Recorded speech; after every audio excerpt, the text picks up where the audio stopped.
बिघडत चालली होती. इथे प्रवासी कच्च्या वाटेवरून पुढे सरकतच त्याने आपल्या सायकलचा वेग वाढवला. मात्र काही पावले टाकलीच असतील तर त्याची सायकल अचानक मोडकळी झाली. त्याने ताबडतोब स्टँडवर ठेवलेली बॅग हातात धरून त्या झाडाजवळून तो निघू लागला. तेवढ्यातच त्याला काहीसा आवाज ऐकू आला. जणू काही संत पावलांनी कोणीतरी त्याच्या जवळच येत आहे. कदाचित त्या माणसाला या झाडाच्या गूढतेची कल्पनाही नव्हती. तेवढ्यातच एक गोड आवाज त्याच्या कानावरती आला. कुठे चाललायस?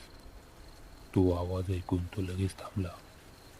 तसेच दुसरीकडे विक्रम कसा तरी त्या माणसाकडे सरकतच होता आणि मनातल्या मनात त्याचा रागही वाढत चालला होता. फक्त तो माणूस त्या झाडाजवळ थांबू नये